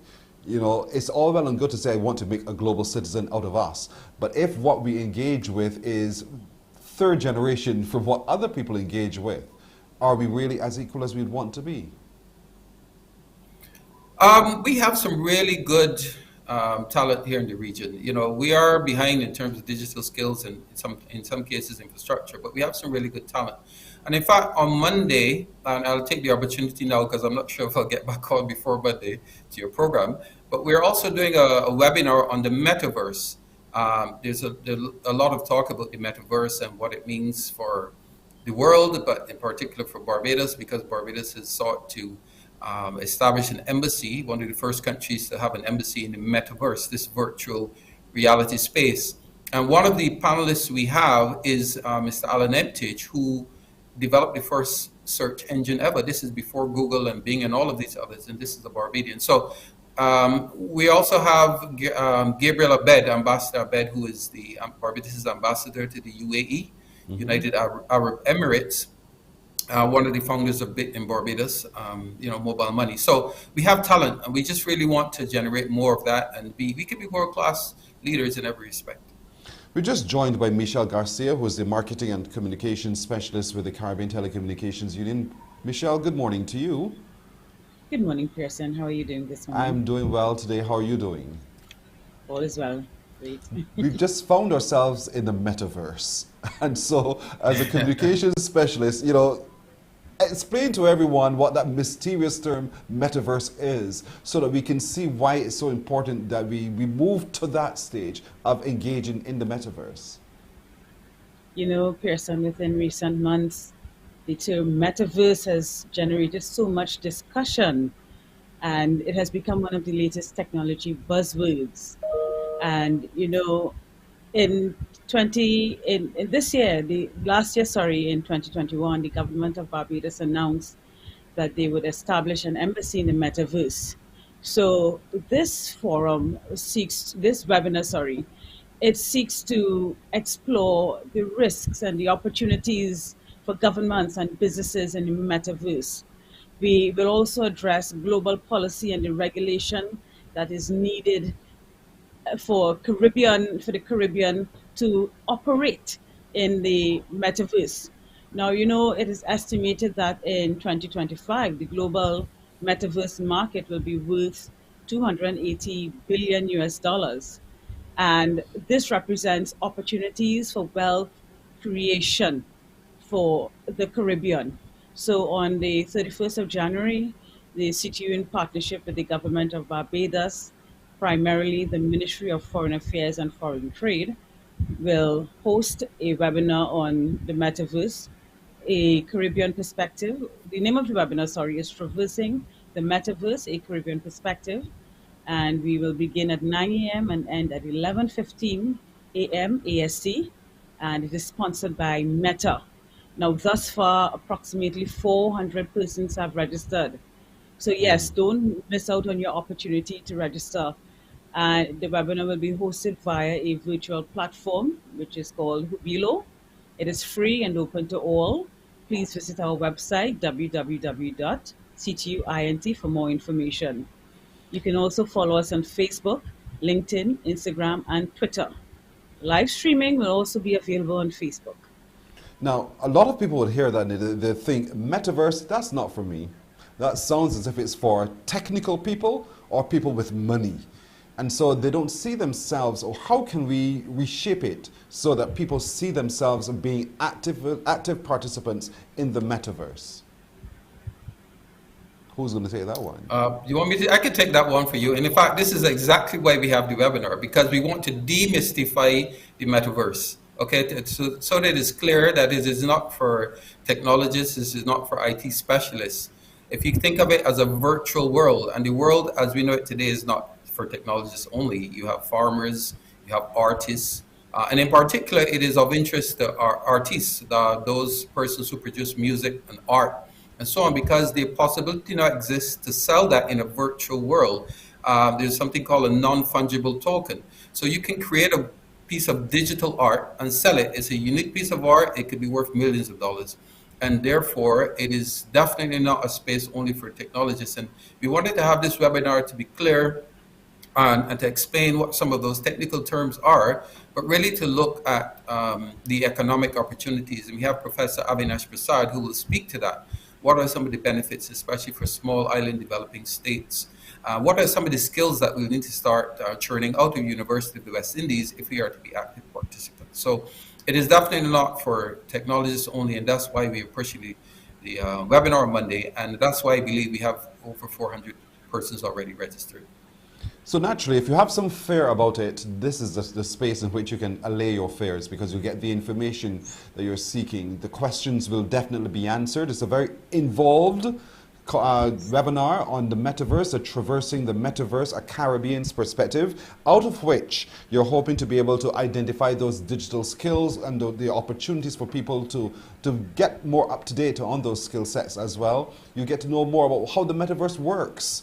What is the currency of trade? What are the policies that will be in place to protect bits and pieces so that you don't feel as though you've walked into a space and be there's danger lurking because the metaverse is not necessarily created to be such. You'll also learn, I suppose, from the experience of others who have themselves traversed the metaverse, who will be able to say to all of us what's ahead and how we can navigate that space as well. So that webinar is when? Again, remind us of the date and how we can engage with it.